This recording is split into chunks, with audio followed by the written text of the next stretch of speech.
Hello, my name is Andy and I am the Village Idiot. I'm armed with a car and a GoPro and an unhealthy amount of time on my hands. I'm using that time to attempt to visit every civil parish in England. You're watching the Harrogate series. Harrogate is a large borough, one of the 11 districts of North Yorkshire. It's got 139 civil parishes. Which one are we in this episode? Welcome back to Harrogate again, everybody, on a very still and eerily quiet Saturday morning.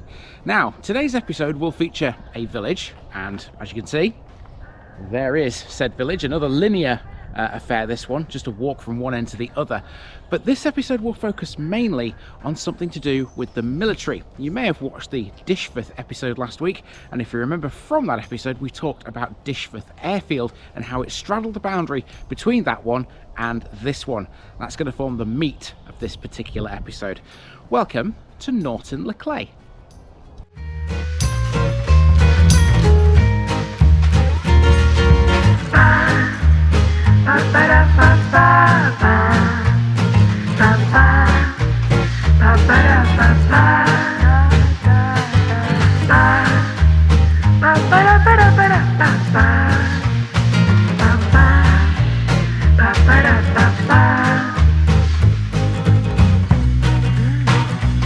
Here's my disclaimer for people who may be watching me for the first time. I say things as I would in my native accent and dialect. As a result, I may not pronounce things in the same way as the locals do. Remember, I'm a visitor. It's impossible to know everything. Leave me a comment, spin me a like, and bash that subscribe button. Let's get to today's parish video.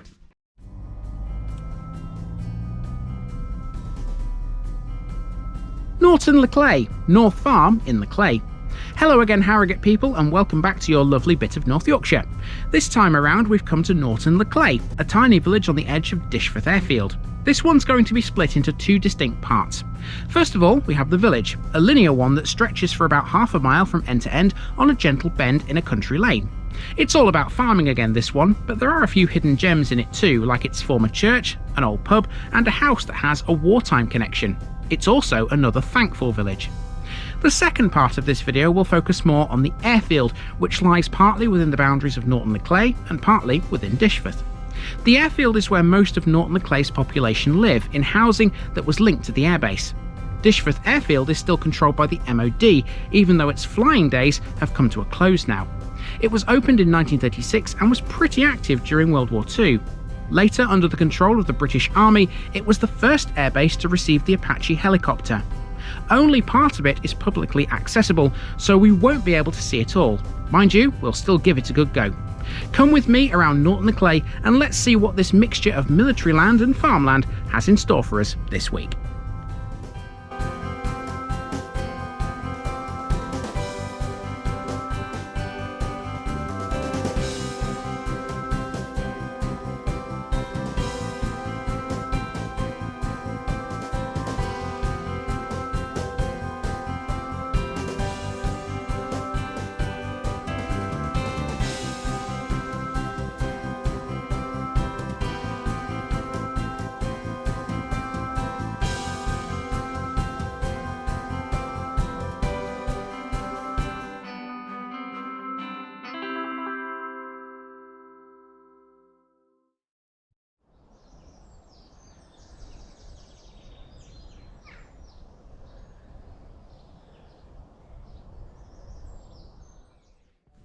Welcome to Norton le Clay, everybody. The first part of this episode will focus on the village itself, whose landmarks are all along this one country lane.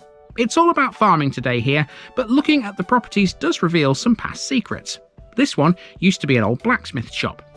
Next door there's a former pub, which was called the Three Horseshoes. It's now a private dwelling. Norton has no pub these days. Its nearest ones are at Dishforth to the north or at Kirby Hill to the south. On the whole, facilities and communal venues are a little lacking here these days. There is an orchard though, if nothing else, occupying the bend in Norton's main street. Opposite this is a church, but it's no longer in use. When it was dedicated to St John the Evangelist, but now it's a house and its owners have a fabulous view of the surrounding countryside. Again, with the lack of a church now, worshippers have to go elsewhere. The nearest one is All Saints at Kirby Hill. There's very little information about this one available too. It's not listed, so even a date of construction is quite hard to obtain. There's a theme developing along those lines out here, isn't there? In terms of listed buildings, Norton only has one, and surprisingly it's not this. That's the Manor House, easily one of the most attractive properties Norton has to its name. The only one that does have a Grade 2 listing is Norton le Clay Farm Cottage, 17th century and the oldest building the place has. I realise I'm not selling this one very well right now, but Norton le Clay is literally not a lot more than what you're seeing. It's farms, farmhouses and open countryside, the sort of place that's perfect in my book. It doesn't have much, but at least there's a postbox. Victorian too, no less. During World War I, Norton suffered no casualties, meaning it's a thankful village. Despite that, one house, once owned by the Turner family, does have a wartime connection. A stone tablet on its wall tells us about Maria Philomena Stes Rowell. Rowell came from the Flemish town of Lier, just south of Antwerp, and was evacuated after the Germans invaded Belgium in 1914. Rowell lived here during that time, and to this day, the Turners and the Rowell family are still in contact with each other. Our last landmark is a former Wesleyan chapel, opposite that house, now a dwelling, much like the church. Well, if you want a measure of how quiet Norton le Clay is, I've only seen one other person since I've been here, and that was literally just now as I was doing those last couple of shots. I virtually had the village to myself, and it's only taken 11 minutes to walk from one end to the other. That's how tiny this place is. So this video needs a bit more to it, doesn't it? Well, thankfully, Dishforth Airfield will provide the rest of this episode. You remember in the Dishforth episode, I mentioned how it split, the airfield split between Dishforth and Norton le Clay. So what we're going to do now is we're going to drive towards the airfield. Now, there are certain parts of this that I can't actually access for obvious reasons because it's a military base and it's still in use as a military base, active military base. So there's certain parts which I won't be able to get to.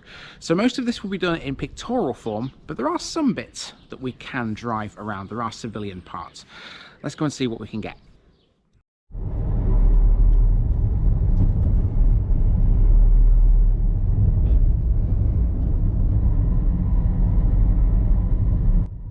To get to Dishforth Airfield, I used Green Lane. If you come up this road, you'll run into an area of housing which contains Dishforth Airfield Primary School. It's the only school in the parish and the main one used by children that live both in Norton le Clay and on the airfield. It's not that easy to see, but it is here. Even though this area of the airfield is public, warning signs that you're close to MOD land are everywhere, so I opted to stay in the car and keep to the road. So here's a bit about the airfield. Dishforth originated as an RAF base in 1936, built as a relief landing ground for RAF Linton on Ouse. It stands on part of the historic Great North Road and by extension a section of the old A1.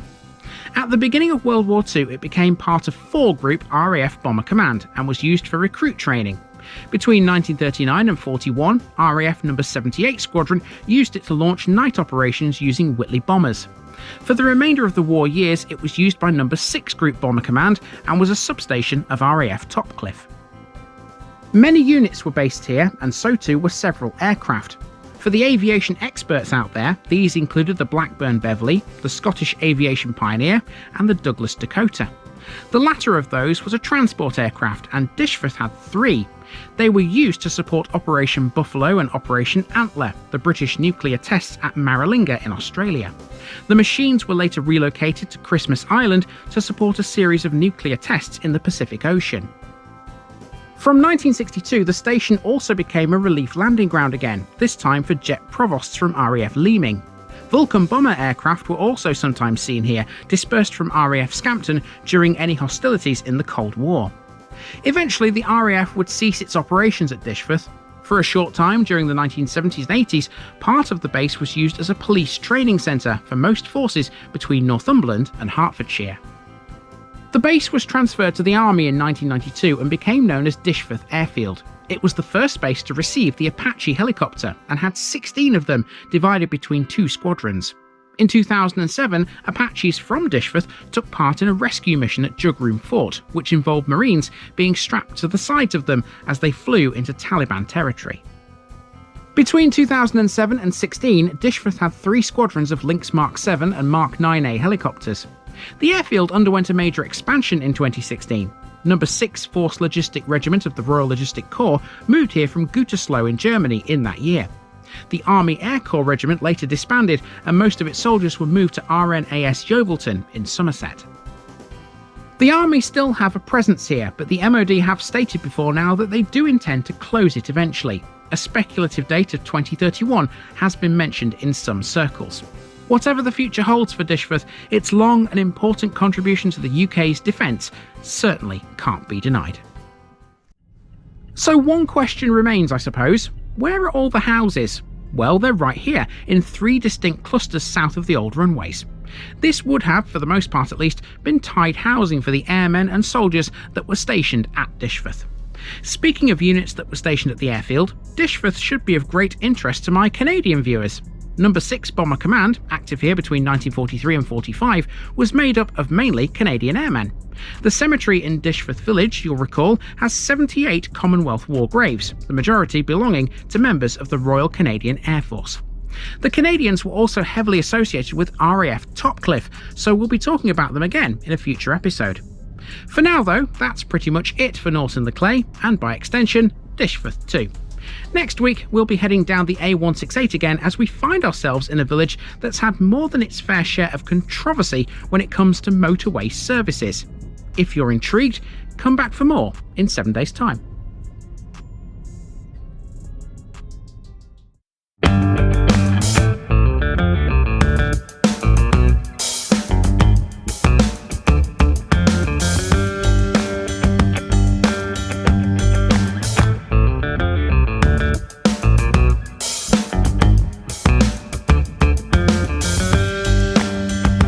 Thanks for watching this video, folks. Don't forget to like this episode if you haven't already. It really makes a difference with YouTube. If you're new here, subscribe to the channel for more videos like this, and give us a share too if you've got friends who'd like it.